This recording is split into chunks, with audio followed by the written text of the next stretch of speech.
কার জন্য সাজাইলেন? হ্যাঁ, এক ওয়াক্ত নামাজ পড়ে না যেই ছেলেটা, মেয়েটা পর্দা করে না, স্ত্রী বাজারে বাজারে ঘুরে বেড়ি, হ্যাঁ ঘটনা কি তা?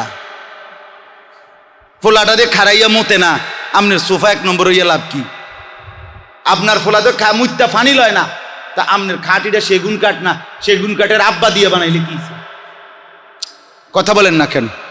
আপনার খাট পৃথিবীর সবচেয়ে দামি খাট, 3 লাখ টাকা দিয়ে খাট বানাইছেন, সেই খাটে আপনার ছেলে সারা রাত মোবাইলে উলঙ্গ ছবি দেখে, নর্তকীর নাচ দেখে, আপনি কি বানাইছেন? বলেন কি সাজাইলেন? সাজাইবার কথা কি, সাজাইলেন কি? কথা বোঝেন নাই আমার? সাজাইবার কথা তো আপনাকে, আপনার চেহারা সাজান, আপনার ঘর পরিবার সাজান, ছেলেটাকে সাজিয়ে তোলেন, মেয়েটাকে সাজিয়ে তোলেন, স্ত্রীকে সাজিয়ে তোলেন, নাতি নাতনিকে সাজিয়ে তোলেন। এটা বলেন আমার ছেলে আল্লাহর কোরআন পড়ে, আমার মেয়ে পর্দা করে, আমার স্ত্রী 5 ওয়াক্ত নামাজ পড়ে, আমার নাতি নাতনি আল্লাহর কোরআন পড়ে, আমার ঘরের সবাই ফজরের নামাজ পড়ে। হুজুর আমার ঘর মুসলমানের ঘর, মুসলমানের ঘর আমার যতজন মানুষ আছে ততজন কোরআন পড়ে, ততজন মিসওয়াক করে, ততজন আখলাক ঠিক রাখে, ততজন সুন্দরভাবে ঈমান আমলের উপরে চলে। এটা না সাজ, এটা না ড্রয়িং, এটা না ডিজাইন, আল্লাহ এটা বলছে। ইন্না জাআলনা মা আলাল আরদি জিনাতাল লাহা লিনাবলুয়াহুম আইয়ুহুম আহসানু আমালা। রব্বুল আলামিন বলেন, দুনিয়া বান্দা আমি সাজিয়েছি, তুমি আর দুনিয়া সাজাইতে হবে না। আমি আল্লাহ দেখতে চাচ্ছি তোমার আমল কত সুন্দর। তুমি আমল সাজাও, তুমি জিন্দেগি সাজাও, তুমি তোমার জীবনটা সাজাও, তুমি তোমার বিবি বাচ্চার জীবন সাজিয়ে তোলো। আল্লাহ বলেন আমি এটা পরীক্ষা করছি বান্দা, এই পরীক্ষায় যদি হেরে যাও, এই পরীক্ষায় যদি ফেল মারো, খাট পালং আর সোফার ফার্নিচারে দিয়ে আখিরাতের মুক্তি মিলবে না। খাদ্য দিয়ে, খাবার দিয়ে, দালান দিয়ে, বিল্ডিং দিয়ে, জমির হিসাব দিয়ে আখিরাতের নাজাত মিলবে না। হ্যাঁ, এজন্য আপনি আর আমি গোটা পৃথিবীর এই যে যত ডিজাইন করতেছে সুন্দরের, একটা উদাহরণ বুঝার জন্য বলি, ছেলেরাও সবাই বুঝেন, যে আপনি মনে করেন আল্লাহ কোরআনে বলছে এই পৃথিবীতে মানুষের জন্য সবচেয়ে সুন্দর আমি আল্লাহ কি বানাইছি, দুনিয়ার জন্য, দুনিয়াতে আল্লাহ বলছে নারী, মহিলা, মহিলা নারী। এক নারীর সৌন্দর্য কল্পনা করেন, গোটা পৃথিবীর সমস্ত সুন্দর জিনিস যদি একসাথ করে রাখে, একসাথে টাল দিয়ে, যুবকের নজর এই নারীর সৌন্দর্যের দিকেই যাবে, ঠিক কিনা বলেন না? তাহলে বোঝা গেল আল্লাহর সৃষ্টি সৌন্দর্যের একটি উপকরণ নারী, তার সামনে তোদের হাতের বানানো সমস্ত সৌন্দর্য ফেল, ফেল কিনা বলেন না? তাইলে কি লেগা তুমি দুনিয়া সাজাও? আল্লাহ বলছে তুমি পারতা না তো আমার লগে, তুমি আমার লগে ডিজাইন করে পারতা না বান্দা, পারতা না তুমি। আমি সাজাইছি দুনিয়া, তুমি তোমারে সাজাও। কাকে সাজাও? তোমাকে, নিজেকে সাজাও। শেষ কথা হইল ওয়া ইন্না লাজাইলুনা মা আলাইহা সাঈদান জুরুজা। আল্লাহ তাআলা বলেন জগৎ আমি সাজিয়েছি, তোমাকে পরীক্ষা করছি। কথাটা বুঝছেন তো? কি পরীক্ষা? তুমি তোমাকে সাজাও। দুনিয়া তুমি সাজান লাগবে না, আমি সাজাইছি, তুমি তোমাকে সাজাও। এরপরে আল্লাহ বলেন ওয়া ইন্না লাজাইলুনা মা আলাইহা সাঈদান জুরুজা।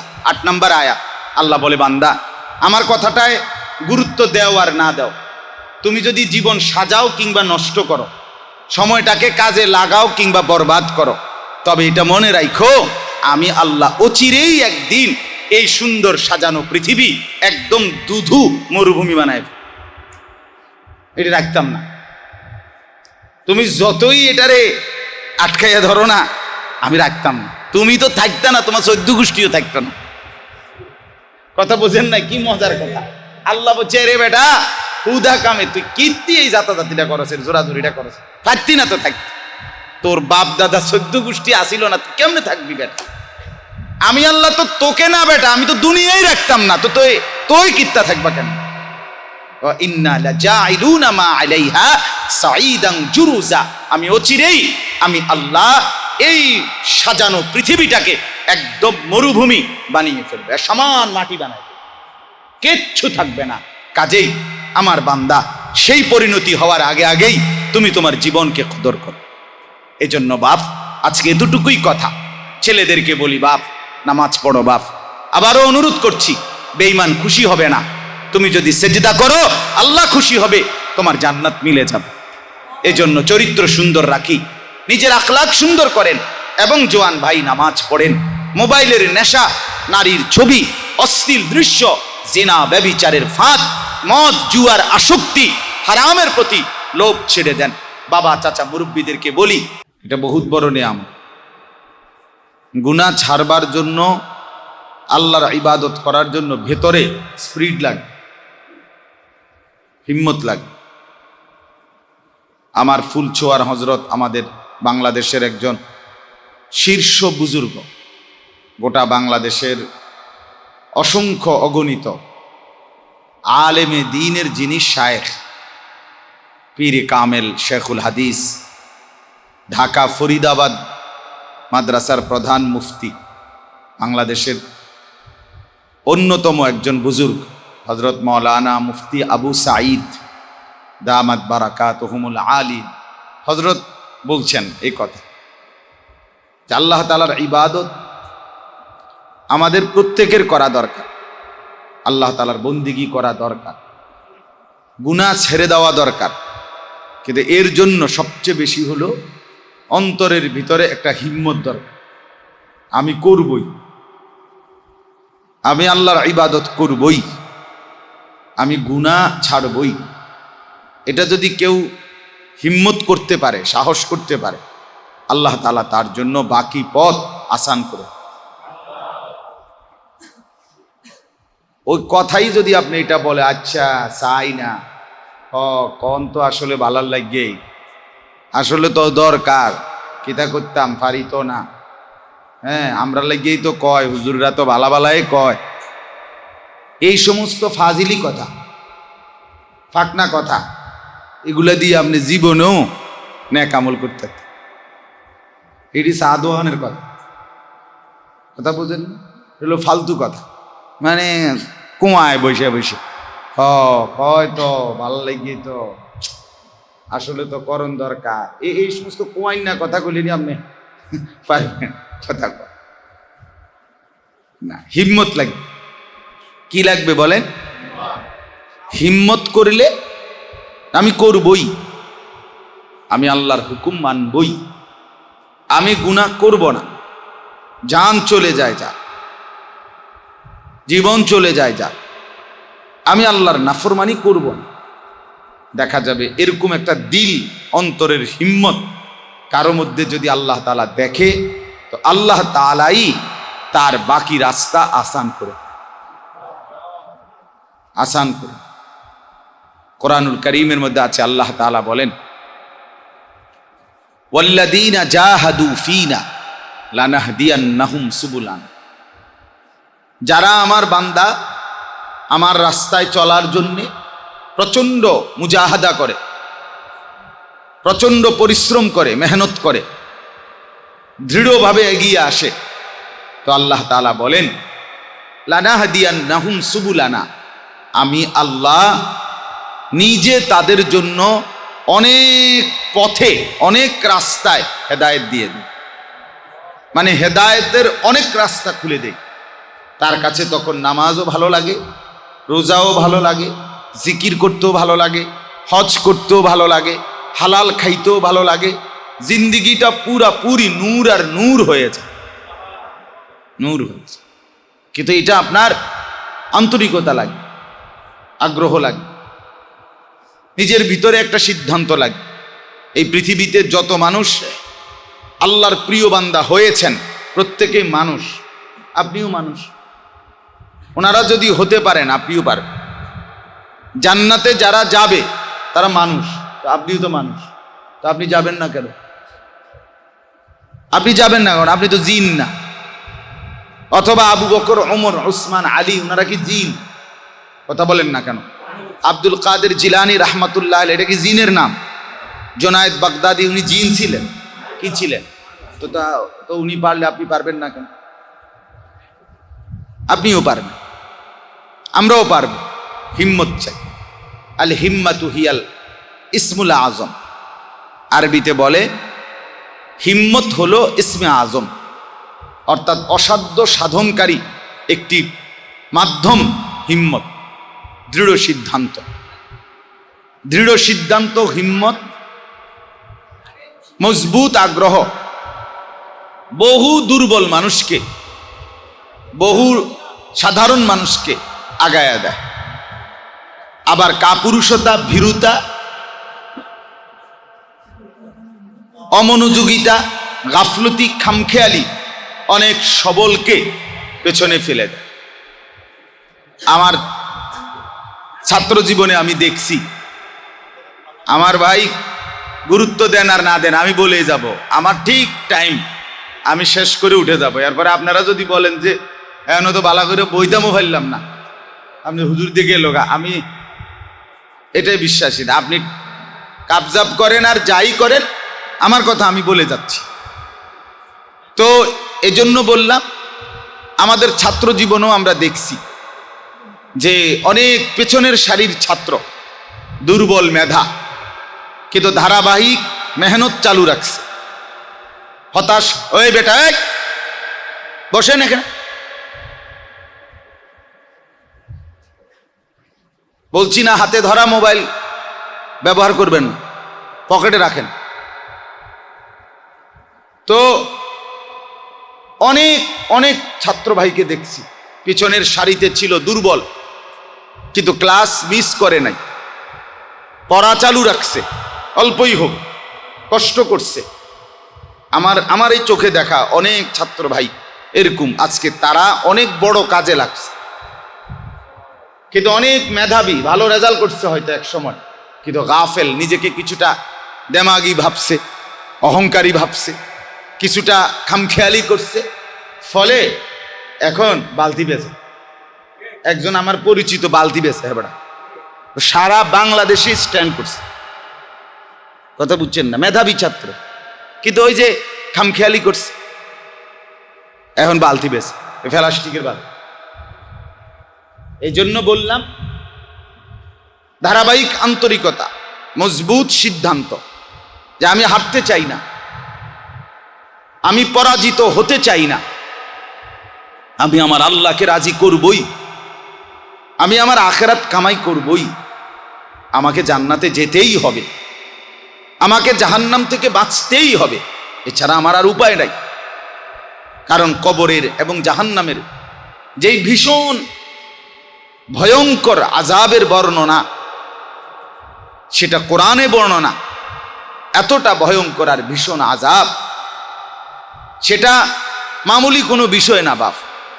হেরে গেলে, হোঁচট খেলে, জাহান্নামে পড়ে গেলে আপনি আর ফিরতে পারবেন না, এক সেকেন্ড সহ্য করতে পারবেন না। কোরআনুল কারীমের মধ্যে আল্লাহ তাআলা বলেন, নারুল্লাহিল মুকাদা, জাহান্নামের আগুন আমি আল্লাহর জ্বালানো আগুন। আল্লাহ নিজে বলছে, বুঝছো বান্দা, এটা আমার জ্বালানো আগুন, এ আগুন আমি জ্বালাইছি। নারুল্লাহ, নারুল্লাহ, আল্লাহর আগুন, মুকাদা। আল্লাহ বলেন জাহান্নামের এই আগুন আমি জ্বালাইছি বান্দা, খামখেয়ালি মনে করে। আল্লাতী তাত্তালিউ আলাল আফইদা, দুনিয়ার আগুন যখন কারো লাগে, একই সাথে লাগার সাথে সাথে সে মরে না, আগুন জ্বলতে জ্বলতে এক পাশ থেকে ধীরে ধীরে একটা পর্যায়ে এসে সে মরে যায়। ভেতর আসতে এবং পুরা দেহ একসাথে জ্বলে না, একখান দিয়ে লাগছে যেদিক দিয়ে, জ্বলতে জ্বলতে যদি না নিভায়, তাহলে আস্তে আস্তে ধীরে ধীরে শরীরটা কি হয়, জ্বলে। আর জাহান্নামের আগুন প্রথম সেকেন্ডে ভেতর এবং বাহির, কলিজা শুদ্ধা একসাথে জ্বালায় দিবে। আল্লাহর কোরআন বলছে, আল্লাতী তাত্তালিউ আলাল আফইদা। আফইদা মানে দিল, দিল, কলিজা, অন্তর। প্রথম মিনিটে ভেতর বাহির জ্বালিয়ে দিবে। আগুন লাগলে স্বাভাবিকভাবে মানুষ ছুটাছুটি করতে চেষ্টা করে, দৌড়াদৌড়ি করে বাঁচার জন্য, ঠিক না? যে কোনো মানুষ। আল্লাহ তাআলা বলেন এটা যেন করতে না পারে নাফরমান, এজন্য তাকে শক্ত খুঁটির মধ্যে আগে বাঁধ দেওয়া হবে। ফি আমাদিম মুমাদ্দাদা, শক্ত খুঁটির মধ্যে আগে শক্ত করে টাইট করে বাঁধ দিয়া এরপরে আগুন লাগবে। আল্লাহ তাআলা বলেন তো আর 1 সেকেন্ডের জন্য নড়াচড়াও করতে পারবে না। দুনিয়ার আগুন কিছুক্ষণ লাগলে, কিছুক্ষণ 10 মিনিট পরে হোক আর 20 মিনিট পরে হোক, না নিবাইলে লোকটা মরে যায়, ঠিক কিনা? মরে যাওয়ার পরে সে অনুভূতি শূন্য হয়ে যায়। এরপরে যদি তার শরীরটা জ্বলতে জ্বলতে পাউডার হয়ে যায়, ছাই হয়ে যায়, তার অসুবিধা কি? হয়তো তো মরিয়ে গেছে, কথা বোঝেন নাই? এরপরে শরীরটা কি হয়েছে এটা কি তার অনুভূতি আছে কি? কিন্তু আল্লাহ তাআলা কোরআনুল কারীমের মধ্যে বলছেন জাহান্নামের আগুনে বাঁধা অবস্থায় ভেতর বাহির একসাথে চলবে, কোটি কোটি বছরের 1 সেকেন্ডেও কোনো দিন মৃত্যু হবে না। লা ইউকদা আলাইহিম ফায়ামুতু, এমন কোনো ফয়সালা হবে না যে সে মরবে। মরবে না, মরবে। জীবিত থেকেই এই আযাব ভুগতে হবে। এজন্য বাপ খামখেয়ালি মনে করেন, খামখেয়ালি মনে করেন, তামসার জিন্দিগি ছেড়ে দেন, খামখেয়ালির জিন্দিগি। বুড়া মানুষ আপনারাও খামখেয়ালি, যুবক মানুষ তোমরাও খামখেয়ালি, ছেলেরা তোমরা মোবাইলটাকেই জীবনের খামখেয়ালির মূল সামান মনে করো। তুমি মনে করছো এই যৌবন তোমারে আল্লাহ 100 বছরের জন্য দিছে, তুমি ভেবেছো এটা,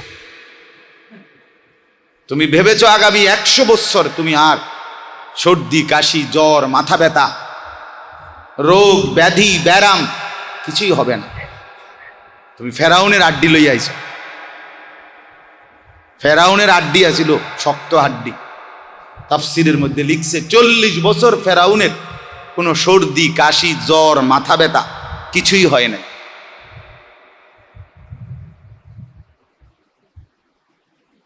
এজন্য তুমি বন্ধু গাফলতি খামখেয়ালিতে জীবন ডুবিয়ে দিলা।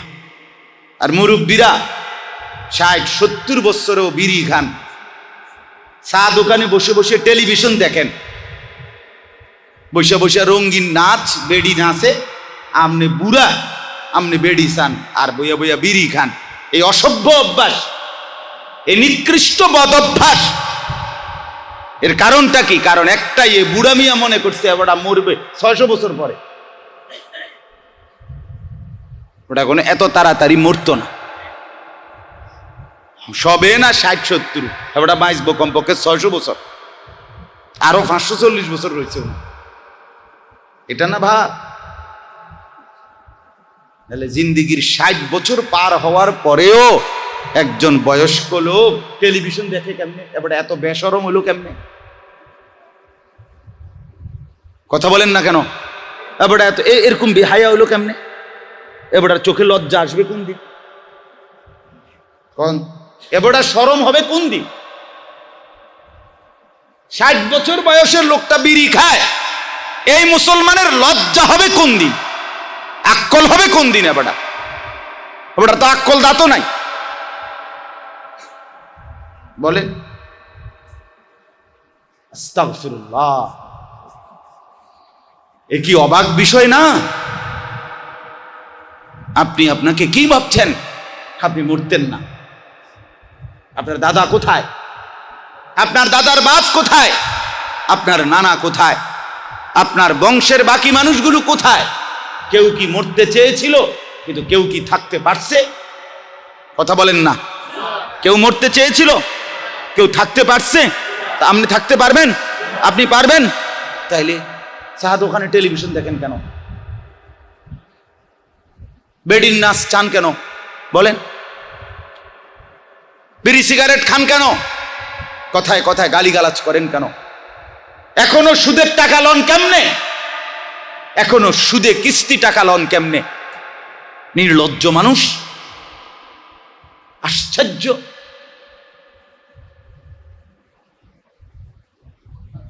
আস্তাগফিরুল্লাহ, আস্তাগফির।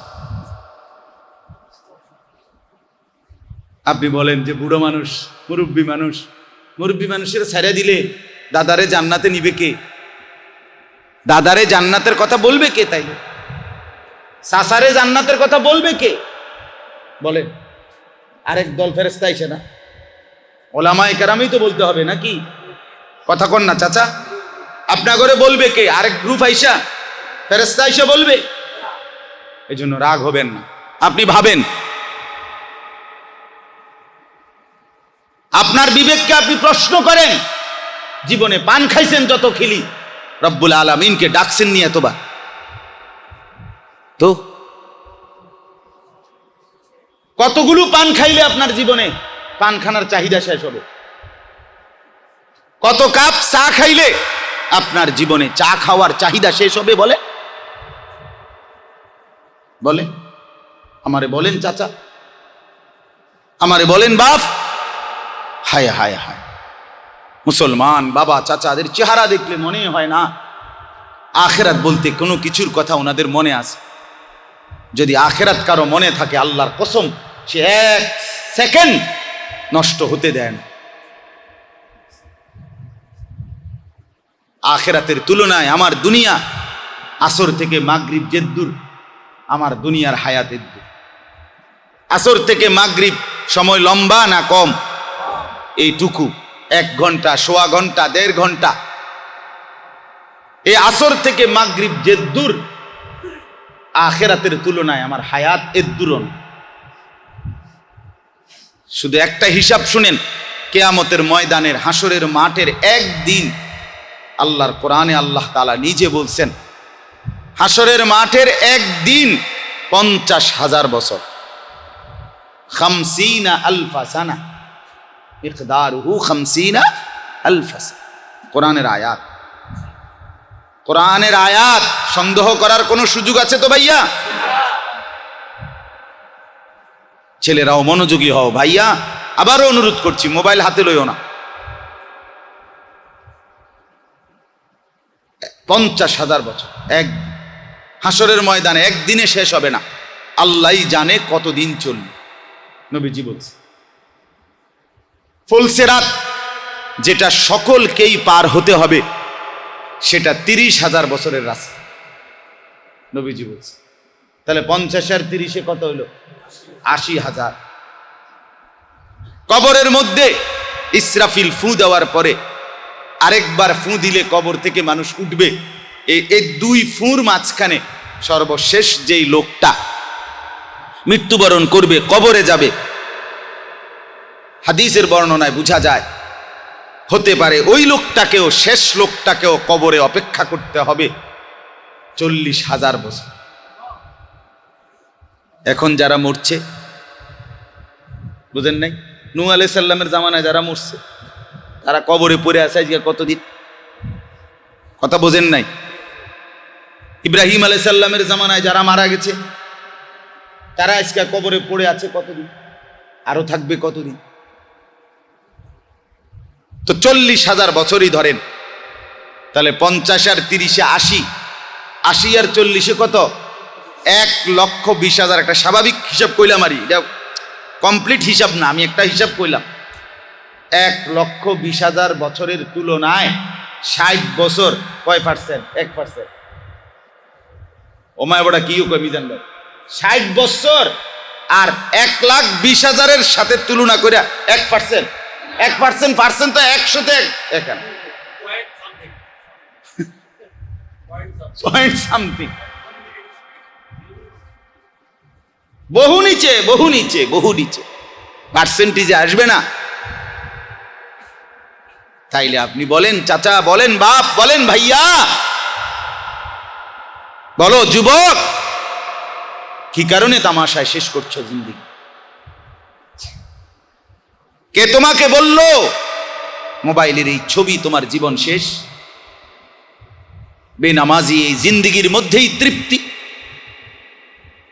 বলেন এজন্য দয়া করে প্রথম কথা এটা বলে নিলাম, হিম্মত করেন, হিম্মত করে সিদ্ধান্ত নেন,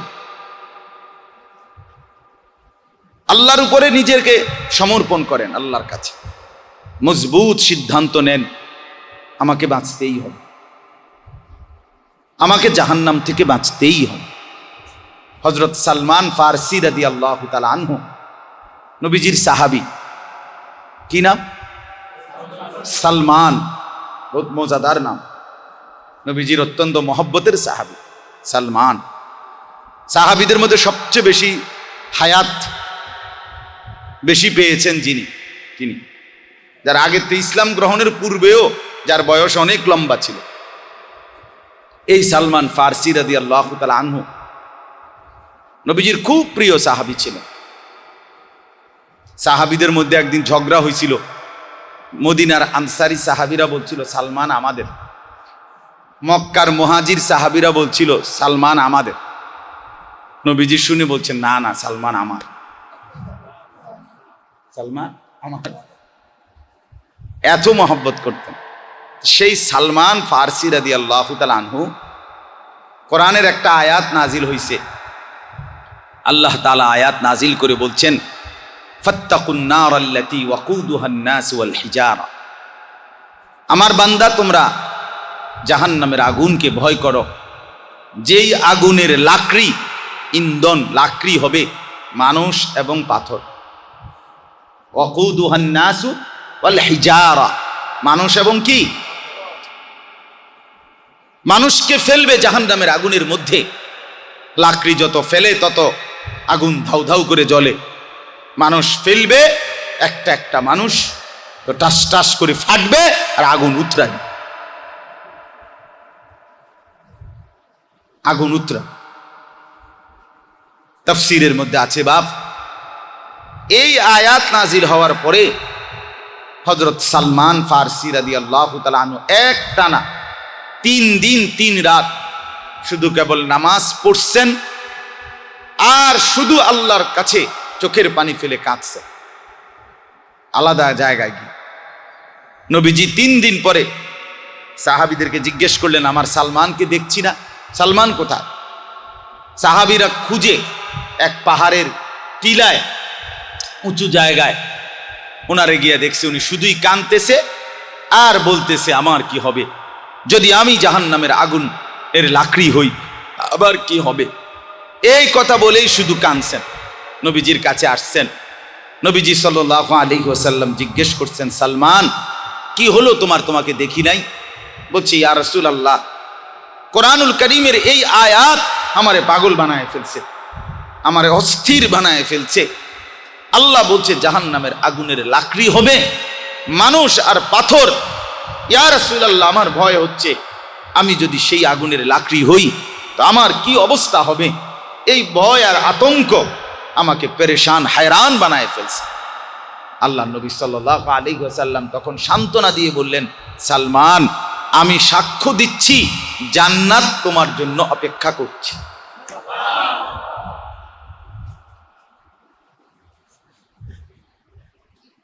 তো একজন সাহাবী জাহান্নামের এই আয়াত শুনে পাগল হয়ে গেছে, অস্থির হয়ে গেছে, বেচাইন হয়ে। আপনারা ভাইয়েরা, আপনারা বাবারা কোরআনের এই কথাগুলোকে কিছুই মনে করেন না। মসজিদের ইমাম সাহেব দিবানিশি আপনাদেরকে বলে যায় জুমার বয়ানে, আপনারা পাত্তা দেন না। হ্যাঁ, আপনারা মনে করেন বেতন হুদা ৬,০০০, বাহির হয়েছে ৩ মাস, এবার আর জানে কি কইবই, ওটা বেশি কিছু জানলে তো বেতন হইতো ৮০,০০০। কথা বোঝেন না? ওটা জানে না দেখেই তো ওটার বেতন ৬,০০০। কারণ এই জন্য আপনারা মনে করেন এটা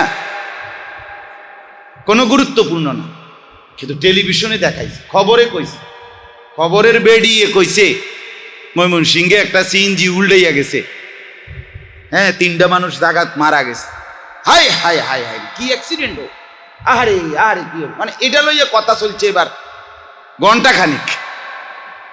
সিএনজিটা উল্টাইলো, সিএনজি ওলা ডিয়ে রুমে আকল কম, এমনও দেখছি, এ মানে কত জাতের কথা এবার শুনবেন। সিএনজির পোস্টমর্টেম করে লাইছে একবারে, ড্রাইভারের জান শেষ, 14 গোষ্ঠীর খবর শেষ, আবার কইয়া লাইছে।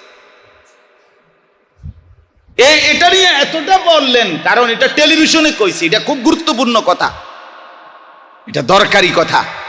আর মালিকের কোরআন 1450 বছর ধরে একটানা দিবানিশি বলে যাচ্ছে, আপনার 60 বছর টানা বলে যাচ্ছে আল্লাহর কোরআন, রসুলের হাদিস। আপনি পাত্তাও দিলেন না, নাফরমান মুসলমান, খাইতে থাকেন, তবে জাহান্নামের আযাবের জন্য রেডি থাকেন। আল্লাহর সাথেই তামাশা, রাসূলুল্লাহ সাল্লাল্লাহু আলাইহি ওয়াসাল্লামের কথার সাথেই তামাশা, রসিকতা, ঠাট্টা, মশকারি। ঠিক আছে, ঠিক আছে। কার কথা মতো আজীবন ব্রাশ করছেন? কার কথা মতো আজীবন মিসওয়াক ছেড়ে দিলেন? শোনেন নাই মিসওয়াক নবী করতেন? কেন করলেন না? কারণ এটা টেলিভিশনে কয় নাই, এটা মুহাম্মদ বলছে সাল্লাল্লাহু আলাইহি ওয়াসাল্লাম। টেলিভিশনের আব্বাই কইছে না দেখা, টেলিভিশনের বেরিয়ে বলছে না, এজন্য মিসওয়াক আপনার পছন্দ হলো না। যদি টেলিভিশনে বলতো তো ঠিকই মিসওয়াক আপনার প্রিয় হতো।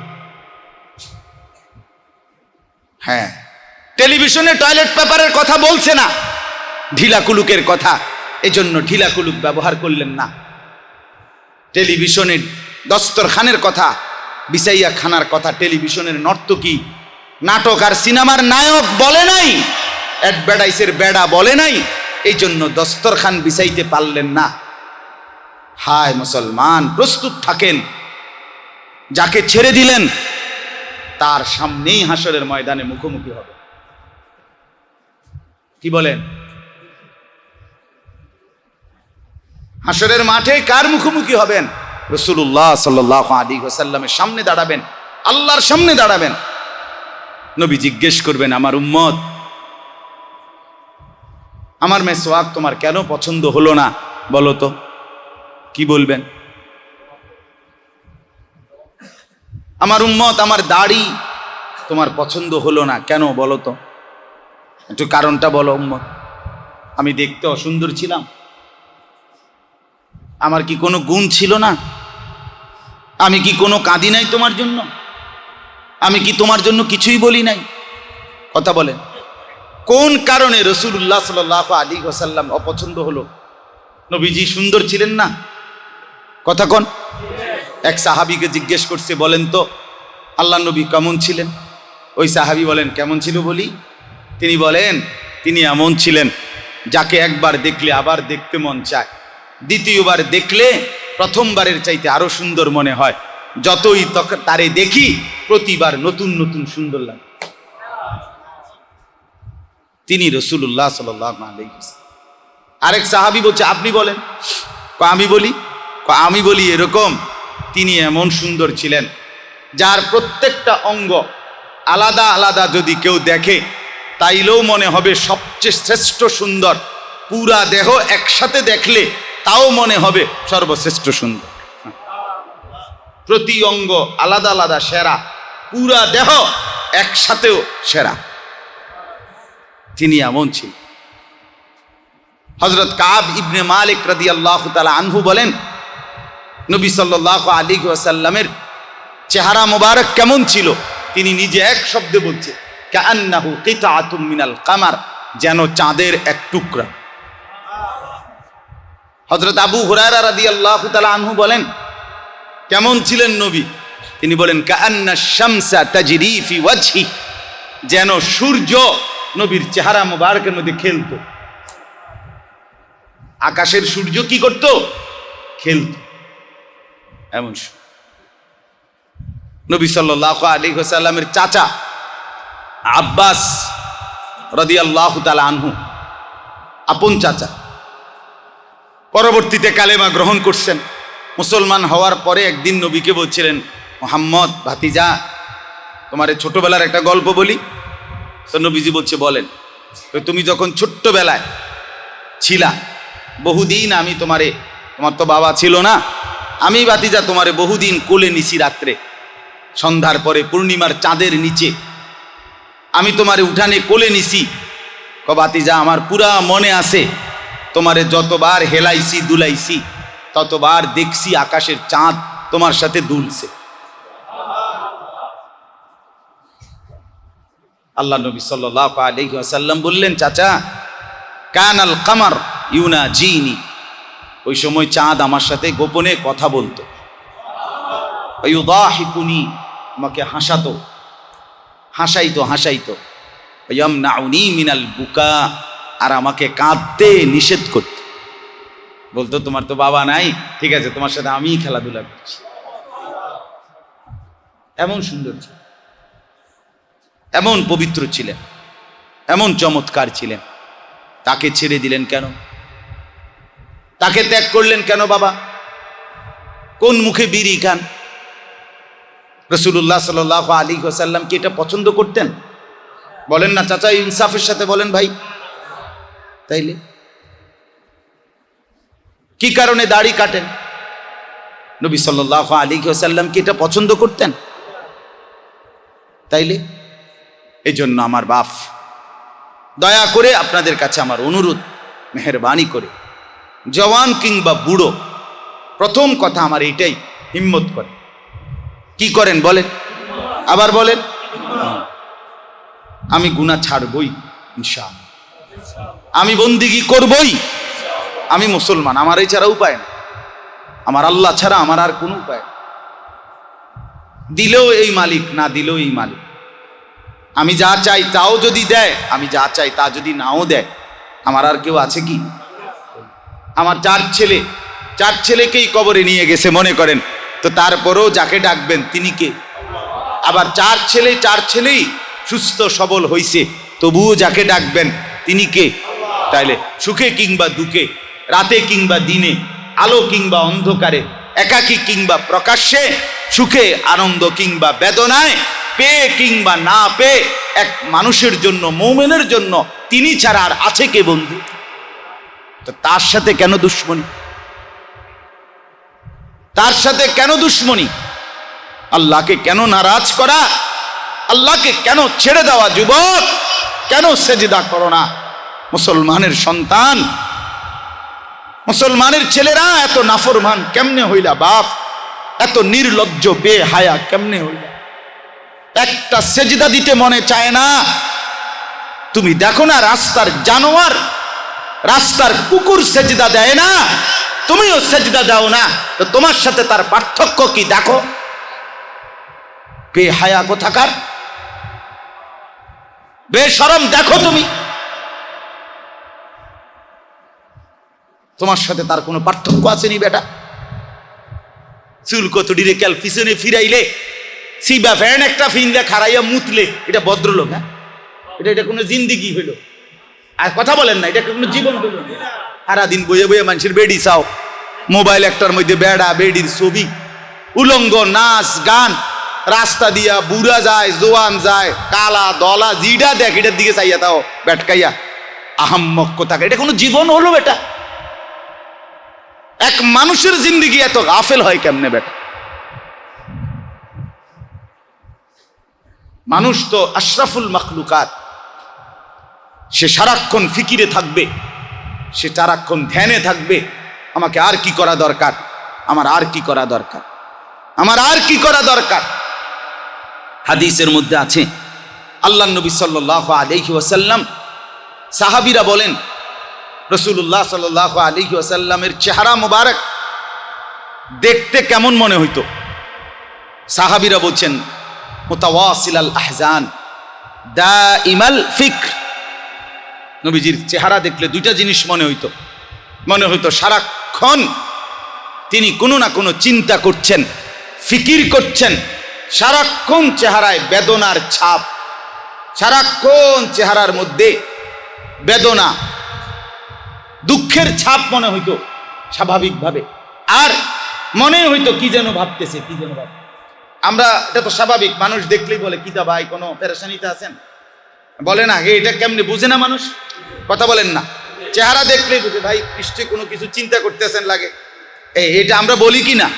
তো নবীজির চেহারা মোবারক দেখলেই মনে হইতো সারাক্ষণ বেদনার ছাপ, আর সারাক্ষণ কি যেন জল্পনা কল্পনা করতেছেন, চিন্তা করতে।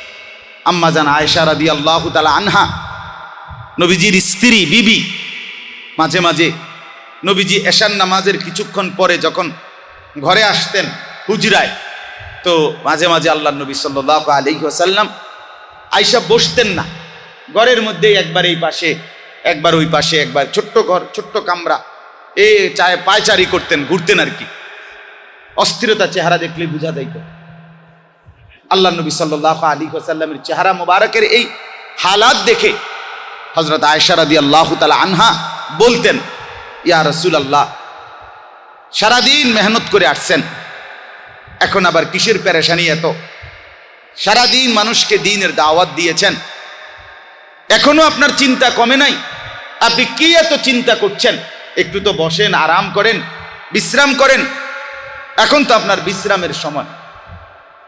হাদিসের মধ্যে আছে আল্লাহ নবী সাল্লাল্লাহু আলাইহি ওয়াসাল্লাম তখন বলতেন, আয়েশা বিশ্বাস করো, আজকের সারাদিন আমি অমুককে অমুককে অমুককে, অনেকের নাম বলতেন আর কি, অমুককে অমুককে কালেমার দাওয়াত দিছি, ইসলামের দাওয়াত দিয়েছি, আখিরাতের কথা বলেছি। আয়েশা, একটা লোকও আমার কথাটা শুনলো না, ঈমান আনলো না। আয়েশা, আমার দিলের মধ্যে এখন অস্থিরতা।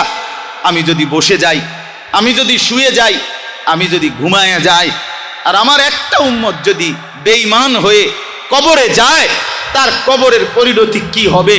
হাসরের ময়দানের আযাব কি হবে? জাহান্নামের শাস্তি কি ভীষণ হবে? এই ভয় আর চিন্তা, এই অস্থিরতা আমাকে বসতেও দেয় না, ঘুমাইতেও দেয় না, বিশ্রাম করতে। হ্যাঁ, আল্লাহ তাআলা তখন বলছেন, ফালাআল্লাকা বাখিউন নাফসাকা আলা আথারিহিম ইল্লাম ইউমিনু বিহাদাল হাদিসে আসাফা।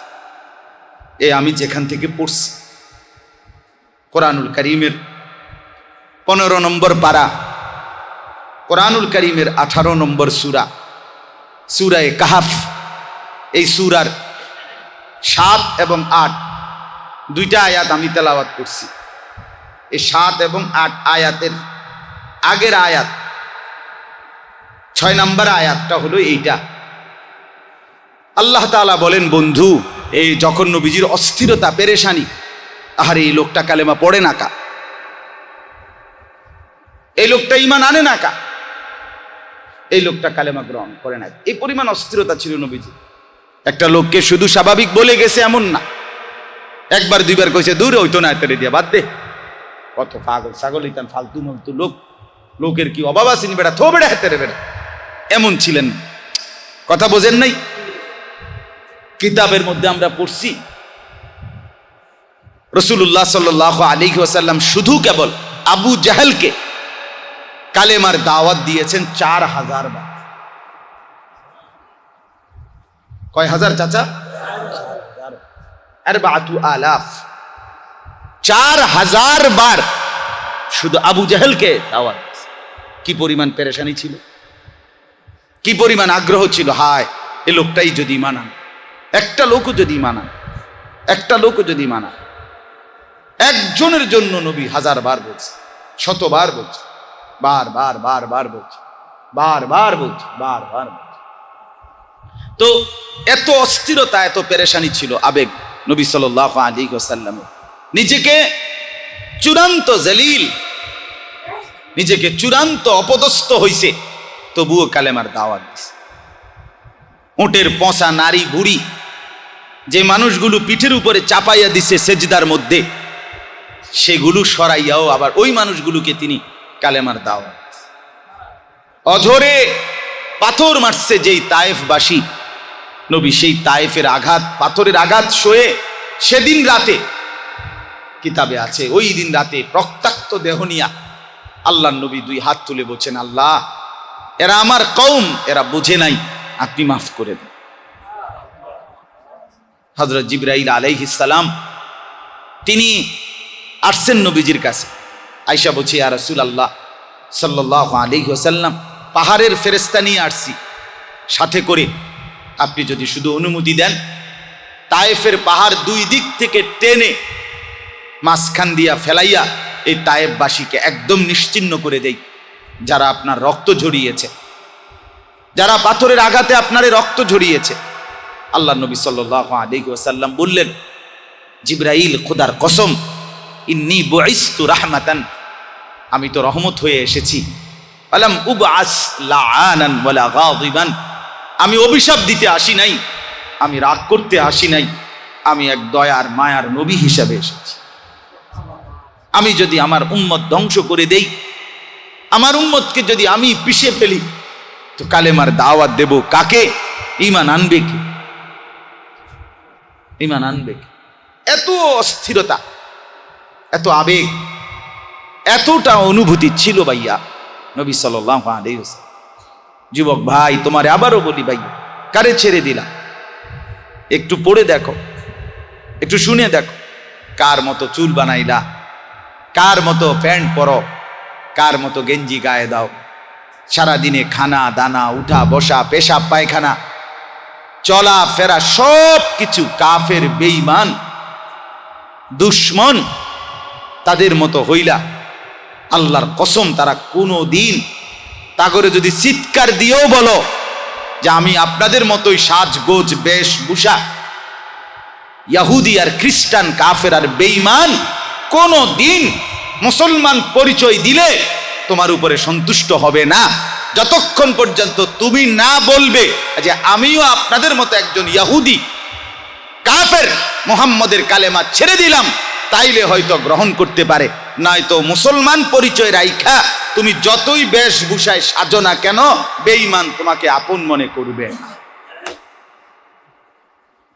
একটা সুন্দর ঘটনা কই, ছোট্ট একটা ঘটনা বলি, ব্রিটিশ আমলের ঘটনা। ব্রিটিশ আমলে মুসলমানদের সর্বোচ্চ পদ, মানে মুসলমান এই ভারতীয় উপমহাদেশে সর্বোচ্চ যেই পদে চাকরি করত, সরকারি চাকরি আর কি, এটার নাম ছিল ডেপুটি কালেক্টর। কালেক্টর অফিসের ডেপুটি কালেক্টর। কালেক্টর অফিসের কি অফিস কয়? ভূমি অফিস, জি, ডিসি অফিস। হ্যাঁ, আগের এই ডিসি অফিস, কালেক্টর অফিস, এটার ডেপুটি কালেক্টর। হ্যাঁ, এর দূরে ব্রিটিশ আমলের আইন ছিল আর কি, মুসলমান কোনো ব্যক্তি যত শিক্ষিতই হোক এর উপরে কোনো চাকরি করতে পারত না। এটাই ছিল সর্বোচ্চ চাকরি মুসলমান। তো আপনার লখনৌ, ভারতের একটা জায়গা আছে লখনৌ প্রদেশ, এই লখনৌর একজন ডেপুটি কালেক্টর, ওনার নাম ছিল খাজা আজিজুল হাসান নাম। উনি ছিলেন হাকিমুল উম্মত মুজাদ্দিদুল মিল্লাত হযরত মাওলানা শাহ আশরাফ আলী থানভী রাহমাতুল্লাহ আলাইহির একনিষ্ঠ মুরিদ, খলিফা। তো একবার এই ডেপুটি কালেক্টর যারা হইছে হিন্দুস্তানের, সবার একটা সেমিনার আয়োজন করছে ওই ব্রিটিশ আমলে ওই সময়। তো যিনি ব্রিটিশের পক্ষ থেকে আমাদের এই উপমহাদেশে ভাইসরয় তখন বলতো, মানে লর্ড, যিনি প্রধান ছিল আর কি এই উপমহাদেশে, ইংল্যান্ড থেকে, ব্রিটিশ থেকে যারে প্রধান হিসাবে পাঠাইছে, ভাইসরয় কইতো, ভাইসরয় এই শব্দটা বইতে আছে। তো এই লর্ড প্রধান যিনি, উনি আসবে অনুষ্ঠানে, আর সব ডেপুটি কালেক্টরদের কোনো অনুষ্ঠান সেখানে, ওনাদের সম্মেলনে, অনুষ্ঠানের মধ্যে ওই প্রধান অতিথি হলো ইংরেজদের যিনি প্রধান, তিনি, ব্রিটিশের যিনি প্রধান। তো সব ডেপুটি কালেক্টর সবাই আসছে, আর ওই বেটাও আইছে, ওই অফিসার যিনি প্রধান তাদের, ইংরেজ, উনিও আইসা বসছে। তো উনি আসার একটু পরে খাজা আজিজুল হাসান মজজুব, তিনি এই ডেপুটি কালেক্টর লখনৌর, উনি এর পর ঢুকছে, একটু দেরি হয়ে গেছে আর কি উনার আসতে। পুরা ডেপুটি কালেক্টর সবাই হলো স্যুট বুট পরা মুসলমানই, কিন্তু এই একজন মাত্র ব্যক্তি, উনি ছিলেন খাজা আজিজুল হাসান। উনি শুধু কেবল আপনার পাঞ্জাবি পায়জামা টুপি পরা দাড়িওয়ালা, উনি কেবল ঢুকছে। সাথে সাথে ইতিহাসের কিতাবে আছে, আমার শায়েখ আরিফ বিল্লাহ হযরত মাওলানা শাহ আব্দুল মতিন বিন হুসাইন ঢালকানগর হযরত এই ঘটনা শুনাইছেন। তো ওই ভাইসরয়, ওই প্রধান ব্রিটিশের, ওনারে দেখা সাথে সাথে দাঁড়ায় গেছে, একমাত্র ওনাকে দেখ। অথচ সে হলো ওনার অধীনে চাকরি করে, কিন্তু উনারে দেখে কি হয়ে গেছেন, দাঁড়ায়। এটা ইতিহাসের তথ্য বাইয়া দাঁড়ায় গেছেন এবং সসম্মানে ডাইকা পাশে বসে বসে। তখন অনুষ্ঠান শেষে অন্যরা জিজ্ঞেস করছে, জনাব, ইনি এবং বাকি সকলেই আমাদের এই প্রজাতন্ত্রের, মানে আমাদের এই ব্রিটিশের অধীনের কর্মচারী, আপনি তাকে দেখে আপনি দাঁড়ায় গেলেন, অন্যদেরকে দেখে দাঁড়াইলেন না।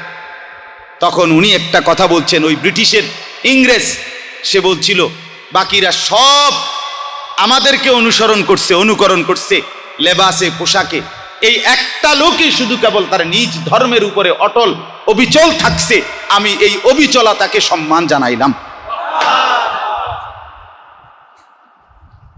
আমি এই অটল,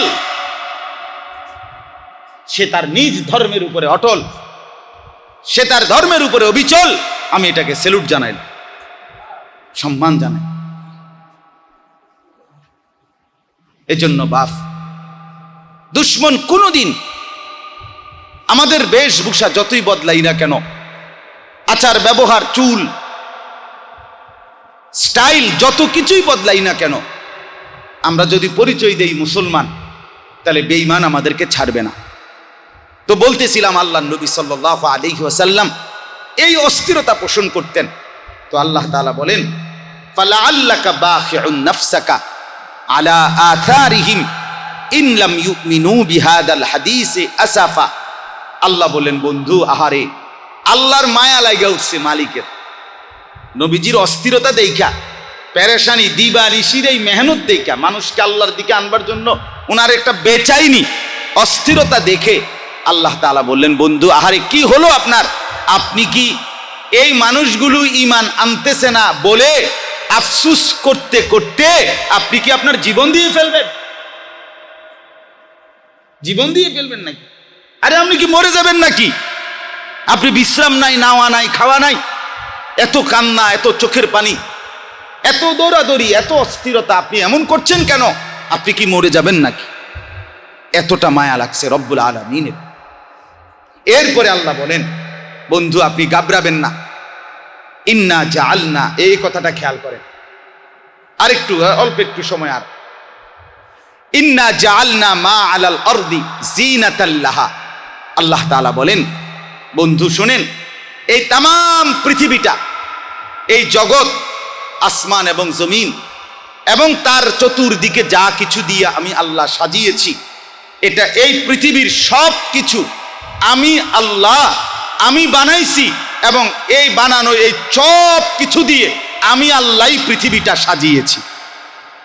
আসমান, জমিন, চন্দ্র, সূর্য, গ্রহ, নক্ষত্র, আলো, বাতাস, রোদ, বৃষ্টি, আলো, অন্ধকার, রাত, দিন, সকাল, দুপুর, হাসি, কান্না, আনন্দ, বেদনা, গাছ, ফল, ফুল, ফসল, পানি, মাছ, বৃক্ষ, তরু, লতা, আহার, নিদ্রা, নারী, পুরুষ, ছেলে, মেয়ে, যুবক, যুবতী, সুন্দর, কালো, ফর্সা, শ্যামলা, লম্বা, বেটে, কত কিছু, ঠিক কিনা বলেন না? আল্লাহ তাআলা বলেন, এই সব কিছু দিয়ে জগৎ, পৃথিবী আমি সাজিয়েছি, আমি সাজিয়েছি, এটা আমি সাজিয়েছি। আল্লাহ বলেন, জগৎ আমি সাজাইছি কেন জানেন? আল্লাহ বলেন, লিনাবলুয়াহুম আইয়ুহুম আহসানু আমালা, আমি পরীক্ষা করার জন্য আমার বান্দাদের মধ্য থেকে কার আমল কতটা সুন্দর, কার বন্দিগি কতটা সুন্দর, কার গোলামি কতটা সুন্দর, কার আনুগত্য কতটা সুন্দর, এই পরীক্ষা করার জন্য জগৎটা আমি সাজিয়েছি। অর্থাৎ বন্ধু, এটা সাজানো পৃথিবী, এখানে পরীক্ষা চলতেছে, এই পরীক্ষায় কেউ পাশ করবে, কেউ ফেল করবে, এটাই স্বাভাবিক। আপনি জীবন দিয়েন না, আপনি বলে যান, আপনি মেহনত করে যান, আপনি ফিকির করে যান, আপনার হাজারো মেহনতের পরেও, আপনার হাজারো পড়ানোর পরেও, আপনার হাজারো চেষ্টার পরেও অনেকেই ফেল করবে, কারণ এটা পরীক্ষার হল। এটা কি বলেন না? এটা পরীক্ষা। এই বাপ, এই কথাটাই শুধু খেয়াল করেন। আপনি শুধু আমার কথাটা এতটুকু মনোযোগ দিয়া বুঝেন। আল্লাহ বলে, জগৎ আমি সাজিয়েছি, তুমি আর জগৎ সাজাইতে হবে না বান্দা। আমি চাই জগৎ আমি সাজিয়ে দিয়েছি, এবার তুমি, তোমার কাছে চাচ্ছি তুমি তোমাকে সাজাও।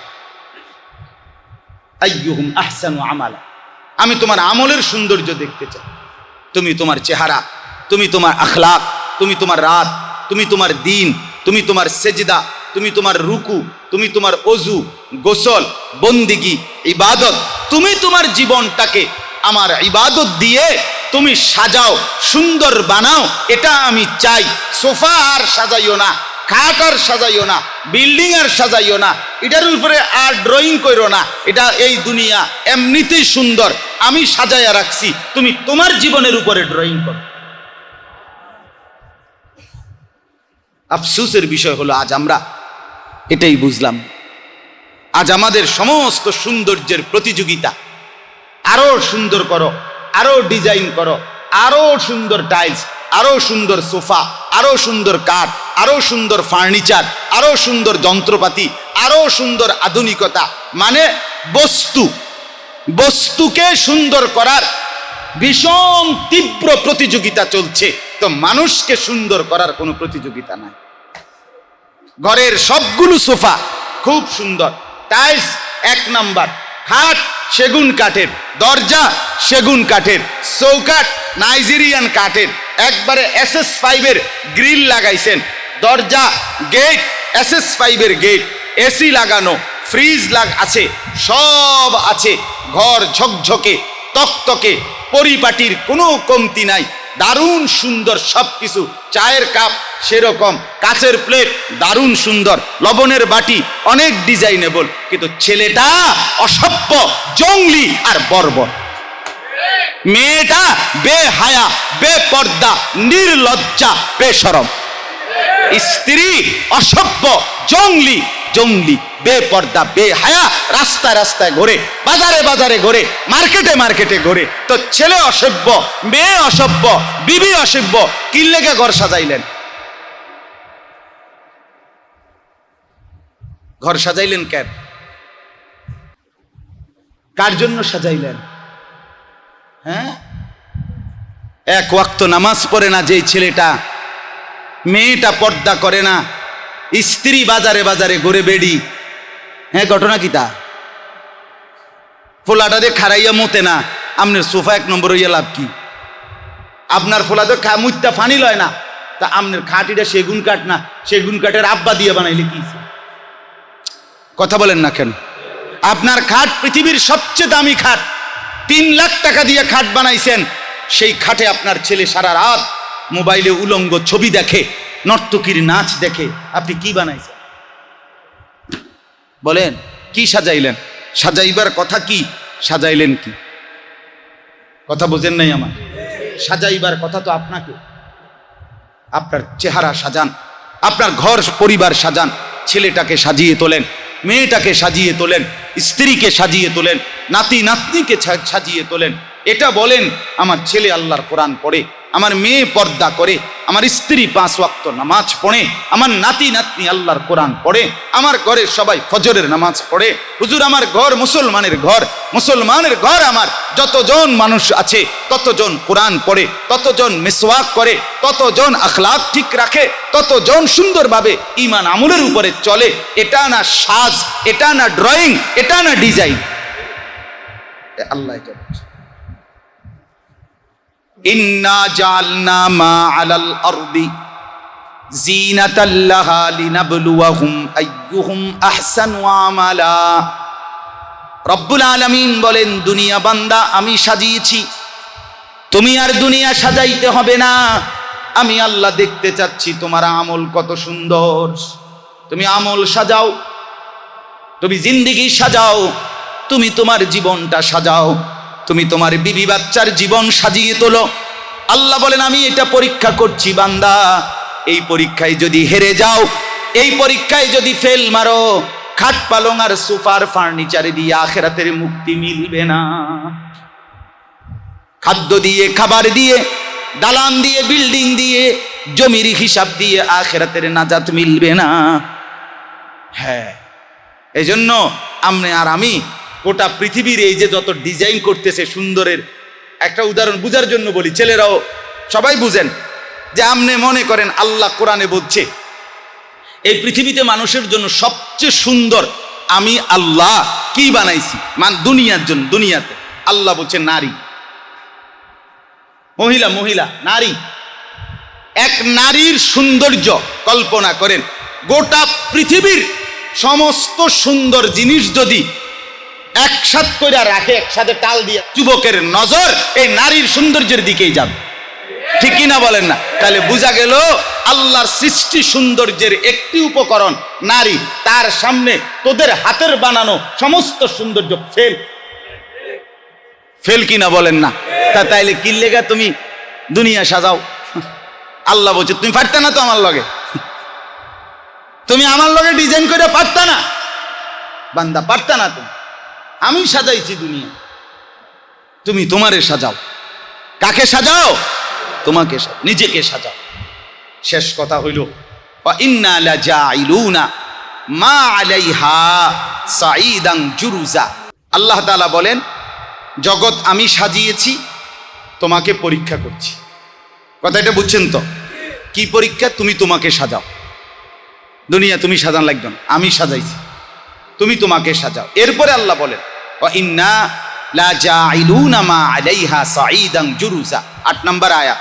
আল্লাহ বলে বান্দা আমার কথাটায় গুরুত্ব দাও আর না দাও, তুমি যদি জীবন সাজাও কিংবা নষ্ট করো, সময়টাকে কাজে লাগাও কিংবা বরবাদ করো, তবে এটা মনে রাখো আমি আল্লাহ অচিরেই একদিন এই সুন্দর সাজানো পৃথিবী একদম দুধু মরুভূমি বানায়। এটা রাখতাম না, তুমি যতই এটারে আটকাইয়া ধরো না, আমি রাখতাম না। তুমি তো থাকতা না, তোমার 14 গোষ্ঠীও থাকতো না। কথা বোঝেন না? কি মজার কথা। আল্লাহ বলছে রে বেটা হুদা কামে তুই কীর্তি এই জাতাজাতিটা করছে, জোরাজুরিটা করছে, থাকতি না তো থাকতি। তোর বাপ দাদা 14 গোষ্ঠী আসিল না, তুই কেমনে থাকবি বেটা? আমি আল্লাহ তো তোকে না বেটা, আমি তো দুনিয়ায় রাখতাম না, তো তুই কিত্তা থাকবা কেন? ইন্না লাজাইলুনা মা আলাইহা সাঈদান জুরুজা। আমি অচিরেই আমি আল্লাহ এই সাজানো পৃথিবীটাকে একদম মরুভূমি বানিয়ে ফেলবে, সমান মাটি বানাবে, কিচ্ছু থাকবে না। কাজেই আমার বান্দা সেই পরিণতি হওয়ার আগে আগেই তুমি তোমার জীবনকে কদর করো। এজন্য বাপ আজকে এতটুকুই কথা, ছেলেদেরকে বলি বাপ নামাজ পড়ো বাপ। আবারও অনুরোধ করছি, বেঈমান খুশি হবে না, তুমি যদি সেজদা করো আল্লাহ খুশি হবে, তোমার জান্নাত মিলে যাবে। এজন্য চরিত্র সুন্দর রাখি, নিজের আখলাক সুন্দর করেন, এবং জোয়ান ভাই নামাজ পড়েন। মোবাইলের নেশা, নারীর ছবি, অশ্লীল দৃশ্য, জিনা ব্যভিচারের ফাঁদ, মদ জুয়ার আসক্তি, হারামের প্রতি লোভ ছেড়ে দেন। বাবা চাচা মুরব্বীদেরকে বলি বিড়ি খাওয়া বদভ্যাস ছেড়ে দেন, চা দোকানে টেলিভিশন দেখার আড্ডা ছেড়ে দেন। সারাক্ষণ হায়াতের এই লাস্ট টাইমটা নামাজ পড়েন আর সারাক্ষণ তসবিহ পড়েন, আল্লাহকে ডাকেন। বাকিটুকু হায়াত কাজে লাগাইয়া কবরে গেলে ইনশাআল্লাহ জান্নাতের নিয়ামত শুরু হয়ে যাবে। আল্লাহ তাআলা আমাদেরকে তৌফিক দেন, এই মাদ্রাসা কবুল করেন। আমার মিজান ভাই অনেক আবদার করছে আমারে যে এমনি হোক একটু সময় দেওয়ার জন্য, এই কারণে এটা মিলাইছে। আমার এক্ষুনি আবার বয়ান আছে মুরাদনগরেরও আরো ওইদিকে, আমি এখনই আবার চলে যাব। আল্লাহ তাআলা আমাদের সবাইকে কবুল করেন, মাদ্রাসা কবুল করেন, ছাত্র ওস্তাদ সবাইকে আল্লাহ তাআলা বরকত দান করেন। আলহামদুলিল্লাহ রাব্বিল আলামিন।